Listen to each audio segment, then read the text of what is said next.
ഉയിരേ ഭാഗം 6.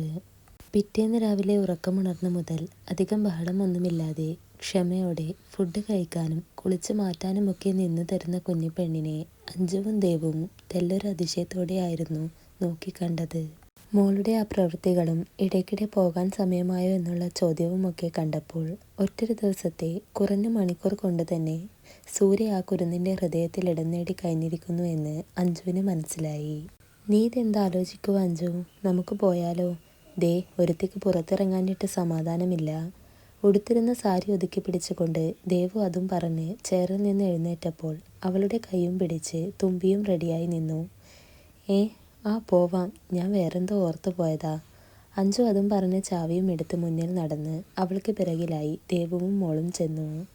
താഴെ പാർക്കിംഗ് ഏരിയയിൽ എത്തിയപ്പോൾ അഞ്ജു വണ്ടിയിൽ കയറിയിരുന്ന ഉടനെ തന്നെ തുമ്പിമോൾ അവൾക്ക് മുന്നിൽ ചെന്നിരുന്നു. എന്നാൽ നമുക്ക് പോയാലോടി കുഞ്ഞുമണിയെ? തുമ്പിയുടെ തുടുത്ത കവളിൽ ഒന്ന് പിടിച്ചുകൊണ്ട് അഞ്ജു ചിരിയോടെ ചോദിച്ചു. വേം പോ അഞ്ജുമ്മ. സന്തോഷത്തോടെ തലയാട്ടിക്കൊണ്ടുള്ള മോളുടെ സംസാരം കേട്ടപ്പോൾ അഞ്ജു പിറകിലിരിക്കുന്ന ദേവുവിനെ ഒന്ന് നോക്കിക്കൊണ്ട് ചിരിയോടെ വണ്ടി സ്റ്റാർട്ട് ചെയ്തു. സൂര്യ, നീ ഞാൻ പറഞ്ഞത് എന്തെങ്കിലും ശ്രദ്ധിക്കുന്നുണ്ടോ? ഇതിന് മാത്രം അതിൽ കുത്തിയിരുന്ന് നോക്കാൻ എന്താ ഉള്ളത്? ഓഫീസിലെത്തി ഇന്നലെ കാണാൻ പോയ പ്ലോട്ടിനെ കുറിച്ചും പുതിയ പ്രോഗ്രാംസിനെ കുറിച്ചുമൊക്കെ സൂര്യയുടെ ക്യാബിനിലിരുന്ന് ഡീറ്റെയിൽ ആയി പറഞ്ഞു കൊടുക്കുകയാണ് കാർത്തി. എന്നാൽ വന്നിരുന്ന നേരം തൊട്ട് മുന്നിലെ CCTV വിഷ്വൽസ് നോക്കിയിരിക്കുന്നവനെ കാണെ കാർത്തിയുടെ ക്ഷമ നശിച്ചു. കാർത്തിയുടെ ഇത്തിരി ഉറക്കെയുള്ള ചോദ്യത്തിലായിരുന്നു സൂര്യ ഒന്ന് ഞെട്ടി അവനെ നോക്കിയത്. പല്ല് കടിച്ചുകൊണ്ട് തന്നെ നോക്കിയിരിക്കുന്നവനെ നോക്കി സൂര്യ വേണോ വേണ്ടയോ എന്നുള്ള രീതിയിൽ ഒന്ന് ചിരിച്ചു കാണിച്ചു. ഐ ആം സോറി കാർത്തി, നീ പറഞ്ഞതൊന്നും ഞാൻ കേട്ടില്ല.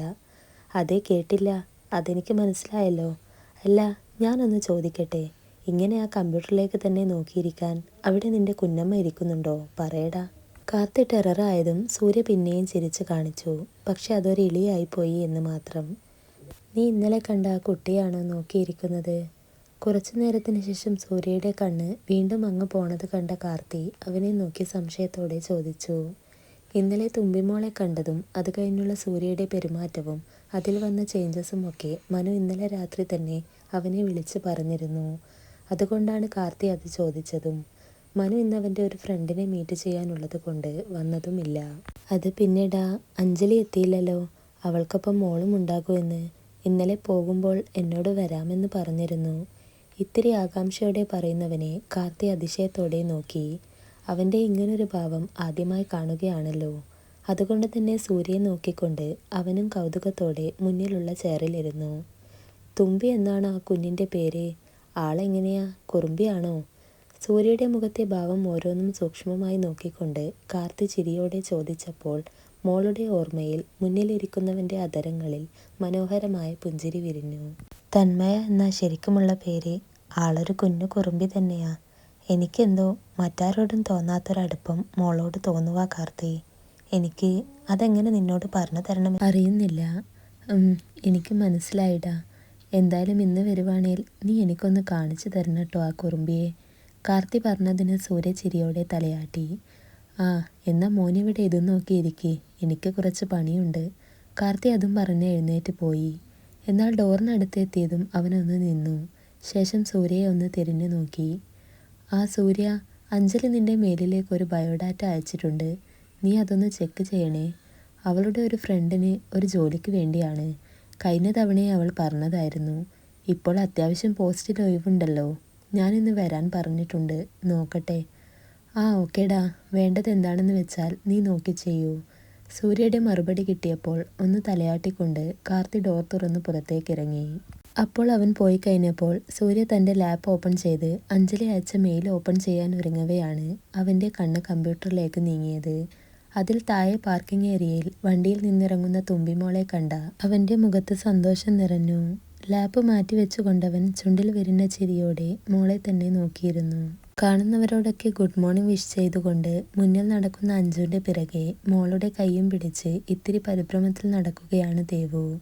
കാര്യം ഒരു ജോലി അവൾ അത്രമേൽ ആഗ്രഹിച്ചതാണെങ്കിലും കാര്യത്തോടടുത്തപ്പോൾ വല്ലാത്തൊരു വെപ്രാളമോ വിറയലോ ഒക്കെ വന്നു മൂടും പോലെ അവൾക്ക് തോന്നി. നടന്ന് ഒടുവിൽ കാർത്തിയുടെ ക്യാബിനിന് മുന്നിൽ എത്തിയപ്പോൾ അഞ്ജു ഒന്ന് നിന്നുകൊണ്ട് ദേവുവിനെ തിരിഞ്ഞു നോക്കി. വെപ്രാളത്തോടെ ചുറ്റും നോക്കി വിയർപ്പൊപ്പുന്നവളെ കാണെ അഞ്ജുവിന് ചിരി വന്നു. എൻ്റെ ദേവു, നീ ഒന്ന് ശ്വാസം വിടാദ്യം. അഞ്ജു, എനിക്ക് പേടിയാവുന്നടി, എന്തെങ്കിലും പ്രശ്നമാകോ? എന്ത് പ്രശ്നമാകാൻ? നീ അതിനിവിടെ മോഷ്ടിക്കാൻ വന്നതൊന്നുമല്ലല്ലോ, ഒരു ജോലിക്ക് വേണ്ടിയല്ലേ? കളിയോടെ അഞ്ജു പറഞ്ഞപ്പോൾ ദേവു അവളെ കൂർപ്പിച്ചു നോക്കി. നീ ഇങ്ങനെ ടെൻഷൻ ആവാതെ ദേവൂസേ, കാർത്തി സാറിന് നിനക്കും അറിയാവുന്നതല്ലേ, പിന്നെന്താ പ്രശ്നം? എന്തെങ്കിലും ചോദിച്ചാൽ അതിന് ഉത്തരം പറഞ്ഞാൽ മതി. എന്നാ നീ അകത്തേക്ക് ചെല്ലൂ. വാ കുഞ്ഞിമണിയെ, അമ്മ വരുന്നത് വരെ നമുക്കവിടെ മാറി നിൽക്കാം. ദേവുവിനോട് പറഞ്ഞുകൊണ്ട് അഞ്ജു തുമ്പിയുടെ കയ്യിൽ പിടിച്ചു. അത് കണ്ടപ്പോൾ തുമ്പി മുഖമുയർത്തിക്കൊണ്ട് ദേവുവിനെ നോക്കി, പിന്നെ ചിരിച്ചു. അമ്മ പോയി വേഗം വാട്ടോ, പേടിക്കേണ്ട, ചുമ്പി ഇവിടെ കാത്തു നിൽക്കാം. കൊഞ്ചിക്കൊണ്ട് മോൾ പറഞ്ഞപ്പോൾ ദേവു ഉള്ളിലെ ടെൻഷനൊക്കെ മറന്നുകൊണ്ട് മോളെ നോക്കി പുഞ്ചിരിച്ച ശേഷം ഒന്ന് കുനിഞ്ഞു വന്നുകൊണ്ട് മോളുടെ നെറുകയിൽ ചുംബിച്ചു. എന്നാ ഓക്കേടി, ഞാൻ കഴിഞ്ഞാൽ നിന്നെ വിളിക്കാം. ദേവു അതും പറഞ്ഞ് ഒന്ന് നോക്ക് ചെയ്ത് അനുവാദം വാങ്ങി അകത്തേക്ക് കയറിയ അഞ്ജു അതൊന്ന് നോക്കിക്കൊണ്ട് മോളെയും കൊണ്ട് മുന്നോട്ട് നടന്നു. അഞ്ജുമ്മ, നമുക്ക് അങ്കിളിൻ്റെ അടുത്ത് പോകാം. മുന്നോട്ട് നടക്കുന്നതിനിടെ കൊഞ്ചലോടെ മോൾ പറഞ്ഞപ്പോൾ അഞ്ജു ഒന്ന് തലയാട്ടിക്കൊണ്ട് സൂര്യയുടെ ക്യാബിനിലേക്ക് നടന്നു. May coming sir? Yes coming. അകത്തുനിന്ന് അനുവാദം കിട്ടിയപ്പോൾ അഞ്ജു മെല്ലെ ഡോർ തുറന്ന് മോളുമായി അകത്തേക്ക് കയറിയ നിമിഷം തന്നെ അവളുടെ കൈ വിടുവിച്ചുകൊണ്ട് തുമ്പി മുന്നിലേക്ക് ഓടിയിരുന്നു. അങ്കിൾ, ഞാൻ വന്നു.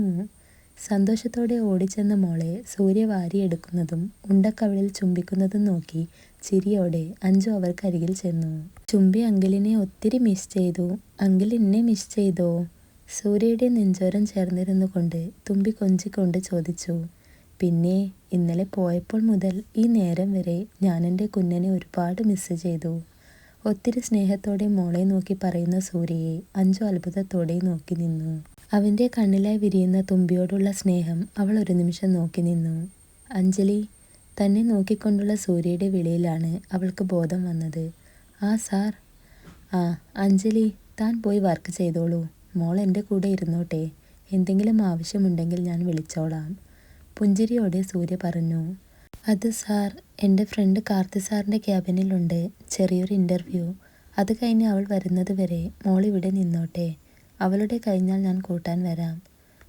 ഓക്കെ. അഞ്ജു പറഞ്ഞതിന് അത്ര തെളിച്ചമില്ലാതെ സൂര്യ മൂളിയപ്പോൾ അവൻ്റെ കയ്യിലിരിക്കുന്ന മോളോട് ബായ് പറഞ്ഞുകൊണ്ട് അഞ്ജു ഡോർ തുറന്ന് പുറത്തേക്ക് ഇറങ്ങിപ്പോയി. ഇന്നും എൻ്റെ കുഞ്ഞിന് വേഗം പോകണമല്ലോ അല്ലേ? മോളെ നോക്കി ചെറിയൊരു വിഷമത്തിൽ സൂര്യ ചോദിച്ചപ്പോൾ തുമ്പിയും ചുണ്ടു ചുളുക്കി അവനെ നോക്കി. അതൊക്കെ വിട്, എൻ്റെ കുഞ്ഞൻ പറ, ഇന്നലെ എവിടെയൊക്കെ പോയി? സൂര്യ ഒരു പുഞ്ചിരിയോടെ ചോദിച്ചപ്പോൾ തുമ്പിയുടെ മുഖം വിടർന്നു. തന്നെ കൊണ്ടാവും പോലെ ഇന്നലത്തെ ഓരോ കുഞ്ഞു കുഞ്ഞു കാര്യവും അവൾ എടുത്തു പറയുന്നത് കേട്ട് വാത്സല്യത്തോടെ സൂര്യ ഇരുന്നു. അപ്പോഴും അവൻ്റെ കൈകൾ മോളെ വിടാതെ ചേർത്ത് പിടിച്ചിട്ടുണ്ടായിരുന്നു. ഇതേസമയം കാർത്തിക്ക് മുന്നിൽ ചെറിയൊരു ടെൻഷനോടെ ഇരിക്കുകയാണ് ദേവു. അവനാണേൽ അവളുടെ വെപ്രാളം കണ്ട് ഒരു ചിരിയോടെ ഇരിക്കുകയാണ്.